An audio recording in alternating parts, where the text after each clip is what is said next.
Screen पर जो तस्वीर आप देख रहे हैं ये एक माननीय विधायक नंद किशोर गुर्जर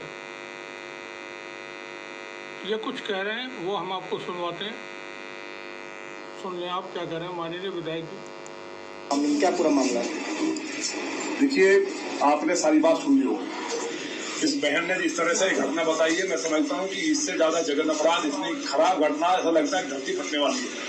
उसकी बच्ची के साथ, नाबालिग के साथ ओयो होटल में घेर करके ले गए, दुराचार किया गया, बड़ा ओयो होटल में कार्रवाई, उसे जेल भेज दिया गया। जेल से छूटने के बाद न्यायालय में गुंडों को लेकर के झुग्गी झोपड़ियों से बांग्लादेशी रोहिंग्या, जो मैंने कहा था कि यहाँ हजारों की संख्या में रह रहे हैं, वो चुनौती है।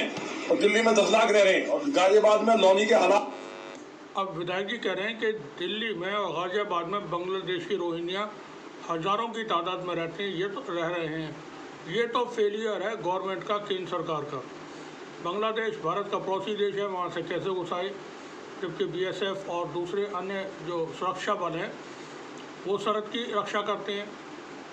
साथ ही म्यांमार से, वो भी भारत का पड़ोसी देश है, वहाँ से भारत की सरहद पार करके कैसे आ गए लोग, ये भारतीय सुरक्षा बलों के ऊपर सीधा सीधा आरोप लगा रहे हैं। और सुने, ये हो गया कि घरों में घुस के लूट कर रहे हैं। पूरे गाजियाबाद में चैन छीनना, लूट होना, कत्ल कर देना, छुरे मार देना आम बात है। लेकिन ये जो पूरे क्षेत्र में जो अपराध बता रहे हैं, ये छुरे मार देना, लूट करना और जो अपराध बताएं आम बात है। इसका मतलब ये है कि वहाँ की जो पुलिस है या प्रदेश की जो पुलिस है वो निष्क्रिय है, बेकार है। ये अपनी ही पुलिस के ऊपर सवाल उठा रहे हैं और ये बताना चाहते हैं कि ये मुसलमान जो यहाँ रह रहे हैं लोनी क्षेत्र में, जनपद गाजियाबाद के लोनी में, ये अपराधी हैं असल में। इनका निशाना अपनी सरकार नहीं बल्कि मुसलमान है। और सुन लें क्या कह रहे हैं। घटना हुई है, इसलिए मैं समझता हूँ कि ऐसी लौनी के इतिहास में, क्योंकि हम दिन रात लोगों को एक एक की सुनवाई करते हैं, तो जो मैंने सुना तो वो जेल चला गया। जेल से छूटने के बाद कोर्ट में जाकर के 20 गुंडे घेर लेते हैं और घेर करके कहते हैं जान से मार देंगे, बड़े मुश्किल से वहाँ बच। कोर्ट में जाकर के 20 गुंडे घेर लेते हैं, यानी कोर्ट के अंदर भी कोई सुरक्षा का बंदोबस्त नहीं है, वहाँ भी सब ऐसे ही है। अदालत में कोई भी जा करके अपराध अंजाम दे सकता है। ये कोर्ट के अंदर जो होने वाली सुरक्षा है उसके ऊपर भी सवाल खड़े कर रहे हैं। कुछ पीछे से पुलिस वाले दिखाई दिए और वो वहां से हटे, और ये बेचारी आज घर पे इसके घर को घेर लिया। और एक बार नहीं, कई बार घटना होगी। लगातार कमिश्नर के पास भी गई, उनकी रिसीव कॉपी मैंने देखी है सुबह। वहां केवल क्या कहा जाता है कि इसको देख लेना। निचले वाले अधिकारी कोई उनकी बात का पता नहीं, या तो बोल रखा है, कोई सुनता नहीं है और वो अपने ऑफिस से निकलते नहीं है। केवल लूट मची है। हम चाहते हैं कि यहाँ दोबारा से कमिश्नरेट सिस्टम खत्म हो, दोबारा से कप्तान सिस्टम लागू हो। गाजियाबाद के अंदर क्राइम नहीं था। पिछले 1.5-2 साल में लोग अगर आंकड़े मंगा लिए जाए तो हाहाकार मचाए। ये कमिश्नरी सिस्टम ने पूरा बेड़ा गर्क कर दिया। असल मसला ये है कि ये जो कमिश्नरी सिस्टम लागू हुआ है, विधायक जी उससे परेशान है और वो इसके लिए बातें कर रहे हैं दूसरी तरफ की, आरोप दूसरे पे लगा रहे हैं। जिसको कहते हैं ताकतवर को आप नहीं कह सकते हो, कुछ कमज़ोर को कह सकते हैं। तो इन्होंने यहाँ रोहिंग्या और बांग्लादेशी बता करके मुसलमानों को निशाना साध दिया।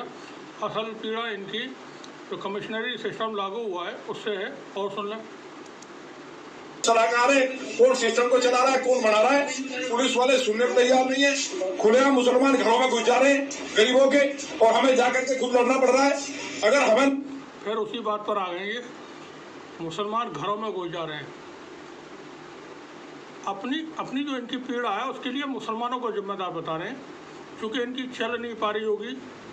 योगी जी की सरकार में ये कोशिश करते होंगे कुछ कि हम ऐसा कर लें वैसा कर लें, या सिफारिश करते होंगे तो इनकी सिफारिश पर कोई कान नहीं धरता होगा, तो उससे ये परेशान है और इसके लिए जिम्मेदार ठहरा रहे हैं मुसलमानों को। और सुने, लड़ना तो फिर पुलिस की जरूरत क्या है? हमने आपको कहा है, इस बेटी की वैसा देखी नहीं जा रही, इससे ज्यादा तकलीफ क्या हो सकती है? लौनी की एक बेटी, हमसे तो आपकी वजह भी नहीं देखी जा रही, आपका दुख भी नहीं देखा जा रहा है। विधायक जी, आप यकीनन बहुत परेशान लग रहे हैं, आपके चेहरे पे वो परेशानी, वो भाव नज़र आ रहे हैं कि आप सच में बहुत परेशान हैं अपनी पुलिस से, अपनी सरकार से, अपने अधिकारियों से। क्योंकि आपकी कोई सुन नहीं रहा है। एक एक माँ, हमारी माँ और मेरी बेटी मेरी बहन है, और उसके साथ दुराचार हो गया। उसके बाद घर पे जाकर के पथरा बवाल छुरा लेके जा रहे हैं कि हम मार देंगे जान से, मुकदमा वापस ले लो। अगर यहाँ बुलडोजर नहीं चला और जो अधिकारी हैं, चाहे बड़े हैं छोटे हैं, जो वायसराय बन करके ये सोच रहे हैं कि लॉनी के अंदर हाहाकार करेंगे, लॉनी में नहीं होगा, दुनिया में हो जाए। मैं खुद बुलडोजर लेकर निकलूंगा, फिर कानून हाथ में लेना पड़े, उसके लिए मुझे फांसी लगे, जेल जाना पड़े। कानून हाथ में लूंगा, ये सम्मानीय माननीय विधायक के संविधान की ओथ इन्होंने दी हुई है। कानून हाथ में लेने की बात कर रहे हैं। मैं बुलडोज़र लेकर के निकलूँगा, कानून अपने हाथ में ले लूँगा, उसके लिए मुझे चाहे फांसी हो जाए, कुछ भी हो जाए। इनको तो गिरफ्तार हो जाना चाहिए तब तक। आप थ्रेट कर रहे हैं सोसाइटी को, चैलेंज कर रहे हैं कानून व्यवस्था को। इनके खिलाफ कार्रवाई हो जानी चाहिए थी। मेरी चेतावनी है कि एक सप्ताह के अंदर इंसाफ मिलना चाहिए।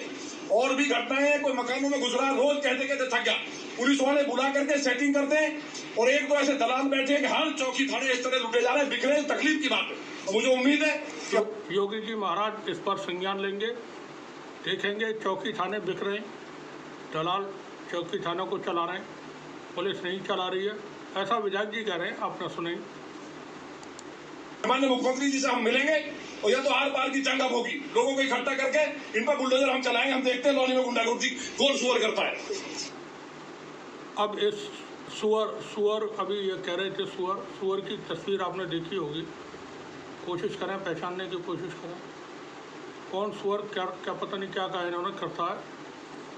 मतलब इतने गुस्से में है, ये तोप की तरह भरे हुए हैं, एट बम या जो सिलेंडर होता है गैस का, उसकी तरह भरे हुए हैं। कब फट जाए, कहाँ फट जाए, कोई पता नहीं है। इतना गुस्सा है विधायक जी को। इनका गुस्सा ख़त्म होना चाहिए, सरकार को इनकी तरफ ध्यान देना चाहिए। अपने लोग इतने गुस्से में इतने परेशान होंगे तो ये पता नहीं किसका विनाश कर दें। वैसे ही चैलेंज कर रहे हैं कि मैं कानून हाथ में ले लूँगा, बुलडोज़र लेकर के निकलूँगा, तो उसके बाद जो कुछ हो परवाह नहीं, मुझे फांसी चढ़ा देना।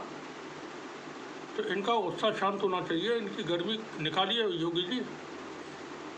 योगी महाराज को गर्मी निकालना आता है और ठंड पहुंचाना आता है, वो माहौल को शांत करना जानते हैं।